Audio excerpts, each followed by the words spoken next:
what it is. Alright guys, before we begin, I just want to tell you guys that this is kind of a new video format I'm making. I already made a pilot about it, but I'm going to try to get these weekly or bi-weekly videos out because I just want to talk about, you know, stuff that's happening when it happens. So bear with me a little bit. The old videos are still going to come out. I made a video about Classroom of the Elite, and I'm making one about the fall season right now. I really want to put those two out before this month is off. But without any further ado, let's get into it. Trying to stay true to my recent Type Moon simping spree, Fate's Samurai Remnant is a thing that's in partnership with Koei Tecmo and developer Omega Force. You gotta say it like that, you gotta put a little bit of emphasis into it. Which most definitely means this is another Musou. And I always had this kind of hesitation with Musou games until I tried out Three Hopes, and that broke me out of it. It wasn't even Extella, it was Three Hopes. Now I'm into them. I mean, the trailer had zero gameplay, so I could be wrong about the genre, I guess. But I wouldn't count on that. And I liked it. You guys know I'm a sucker for nostalgia. This little trailer reminded me of the start of Fate's Stay Night. Dude gets attacked in his house, and man, I love this scene, no matter how many times I see it. She even has the little algae over there. What really undisputedly sold me on it is, of course, her. Easy Get comes out this year.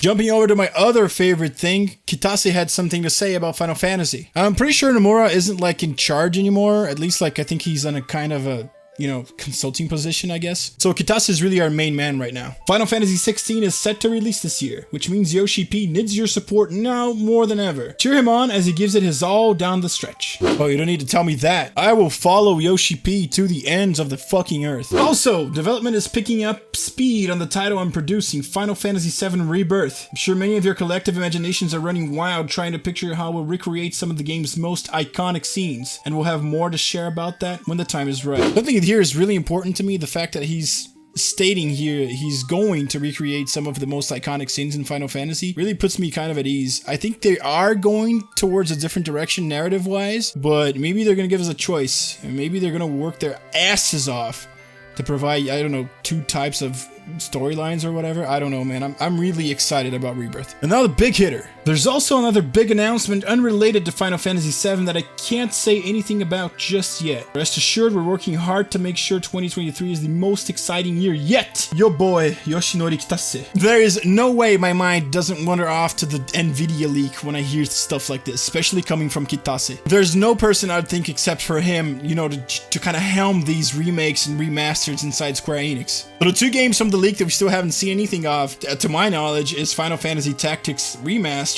and the fabled Final Fantasy IX remake. I would lose my mind on that, and still there's something in the back of my conscience that keeps telling me it would be just too good to be true. So if I had to give my 2 cents about what I think this mysterious announcement is, it's one of those two. They're probably in the works. Everything else in that leak was, so these are probably too. All in all, he really didn't give all that information except, you know, like, yeah, Rebirth is happening, you know, keep tuned. So guess that's it.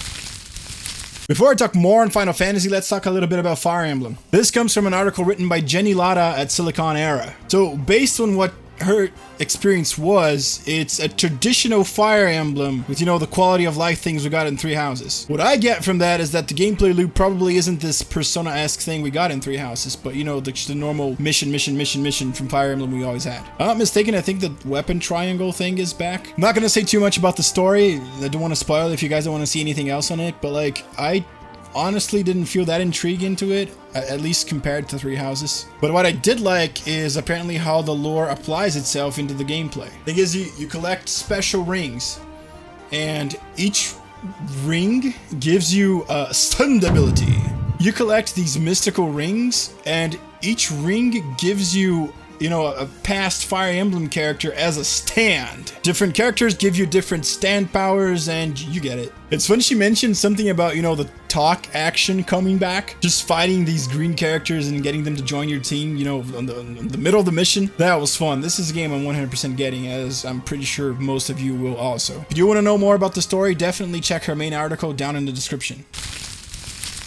Right back to Final Fantasy. We had a live letter for 14 last week, and oh boy, that Paladin rework is actually happening. And I main tank since 3.0. Well, that's until my static tells me it needs a DPS, and then I just shuffle back to Summoner and Ninja before I quit them for good this year because I need time to make these videos. But choosing Paladin as my leveling class for the Endwalker main scenario quests certainly was a different experience. I was confident that I was playing the job the way the developers wanted me to play it, but when it was time for the extremes and start trying out P1S, I do what I always do. I went to the balance to see how actually good players play the class so I don't suck as bad. And then it was the first time in like 10 years of Final Fantasy that the optimal rotation of a job was so different from what the heck I was doing. Not gonna lie, I just went back to Gunbreaker. It's still my favorite class and probably always will be, unless they come out with Spellblade one day. Nah, I'm not hopeful. But I'm really happy for Paladin and wait for Xeno's review on it, because honestly, every time I see these patch notes, they seem good to me. Until I see a Xeno video about it. Man, I love this freaking game. New MSQ, new dungeon, new ultimate. But the most fun I ever have playing this is whenever a new 24-man raid comes out and I just go in there blindly to die a lot. Look at this. Halone is perfect. You know, in a fantasy setting, I kind of have a type. Sure, she's Lenneth 2.0 Turbo Edition. To me, that only makes it better. Plus, Square owns Lenneth. It's even a new game. It's fine. Can't wait to die to her mechanics and then put her outfit on my bun. And okay guys, alright, let me level with you. We have to talk about the elephant in the room, okay? What is with the mystery and Nophica? Please confirm to me in comments and whatever you guys can. This is official art. I am correct. I'm not losing my mind, am I? Listen here, Yoshida-san. You can't just put this out as an official profile for Nophica and then not be faithful to your own source material. You know very well what I'm talking about. And yeah, sure, listen, I get it, I really do. We have enough of a hard time trying to sell the amazing MMO experience that Final Fantasy XIV is, for MMO fans or even just gamers in general of a more uncultured background. Because God fucking forbid you play a game with a cat girl in it. I swear it's like the 8th deadly sin for some people. And maybe having a character with Nophica's features might cause a problem. But please, Final Fantasy XIV is nowhere near other types of games that live on that type of fan service. This isn't some type of waifu gacha game where 80% of the cast is a highly voluptuous woman or a loli. This is one character, man. And honestly, the only one I can think of the top of my head that was designed, I guess, in that way. And seriously, I'm only bringing this up because my Twitter was a shitstorm about this. Every single person I saw was losing their minds thinking this was not gonna happen. What is with all the mystery? Look at that, she's always to her back, man. Is Nophica going to be well endowed? I guess we'll know today. Like I told you, I won't even have to log in. I'll probably be at work, people are gonna play the expansion, and my Twitter will explode again. Either for good or for worse. Next is a K2 experience. Alright guys, end of the year is Type Moon time. It's just what it is. So if you're not interested in Type Moon, this section is just gonna be Type Moon. I'm warning you now. And first of all, what we all were expecting happened. On Christmas Day, not only did we get Lost Belt 7, and I guess, you know, LB7 spoilers for those of you who miraculously didn't get spoiled in this. What most fans were anticipating ever since we learned that Lost Belt 7 was in South America happened. ORT.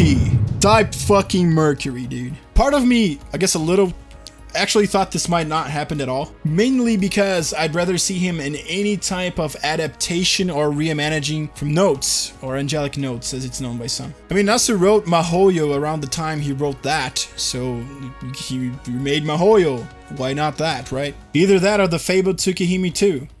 I mean, ORT was always a Dead Apostle ancestor in those timelines. But you know what? After seeing that boss battle, I'm really glad I got to experience it now. Sucks in your servants, you can't use them anymore in the Lost Belt. Sick. But I guess what really eases my mind on these types of things is that Type Moon proved to me in these last years that they are passionate about a ton of projects and they are willing to work on new stuff all the time. Plus, we already saw so many things in Fate Grand Order that I thought it would take forever for me to see in any other type of medium. We saw Primate Murder, I guess, and the Black Barrel, which is another Notes reference. And if I actually think about it, like, Fate Grand Order's, I guess, power scale is so huge since you're dealing with servants and demigods and you know, ultimate ones, and yeah, that's the place where you're gonna put the Black Barrel anyways. It's fine. Another point I want to make is that, you know, just because they put these, I guess, references from older works in Fate Grand Order. Another point I want to make is that just because, you know, they put these, I guess, references in Fate Grand Order, it doesn't mean they can't star in another title or another medium. Because I get it, there are probably lots of people like me.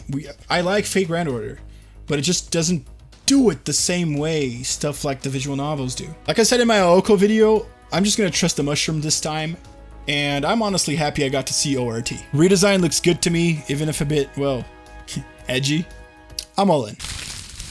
On the topic of MiHoYo visual novels and the such, one of my main, well, if not my actually main, source for Type Moon news has become just the user Cars on Twitter. He posted a little abstract about an interview that Nasu made with 4gamer.net, in which he actually said he is willing to make MiHoYo 2. There's a catch. Might not be a visual novel. Shocker, I know. I thought I'd be more surprised and or sad about hearing these types of news, but I guess I always knew deep inside. While I do stand by what I said, that visual novels are a completely different type of immersion and experience to me, I totally get that it's not for everyone, man. And roughly, if that not for everyone is just for a little niche, that just tells you it doesn't sell well, dude. And if it doesn't sell well, you can't really keep making it, can you? You gotta survive. He has a company to run, dude. So, like we thought, he is actually testing Tsukihime and MiHoYo right now to see how they do with a new audience. Are the new fans willing to get into the visual novels or not?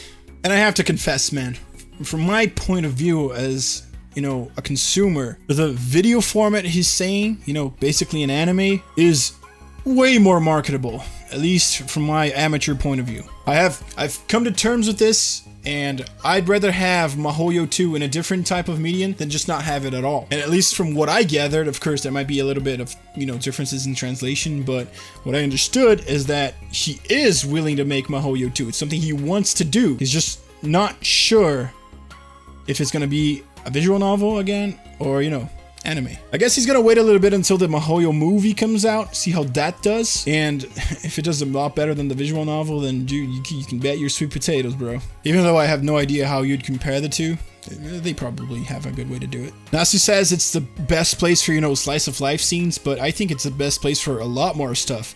To me, visual novels are something you take it slow. It's a slower experience. You take your time to know and create bonds with characters. Explore the inner feelings of the protagonists and why they take the actions that they choose to take.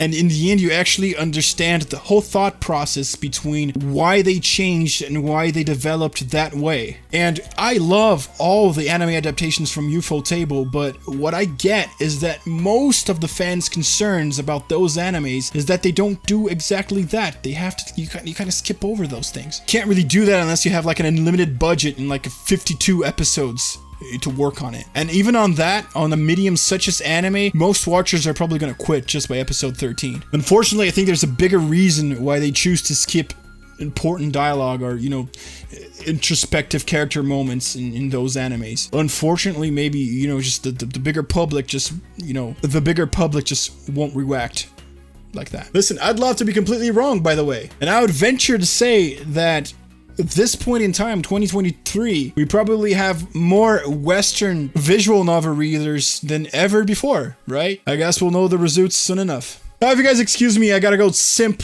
like a little bitch to the Nier Automata anime. Talk about that next week.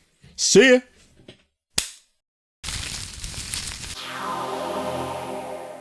Thank you guys a lot for sticking with me until the end of the video. If you liked this, please like it and subscribe to the channel.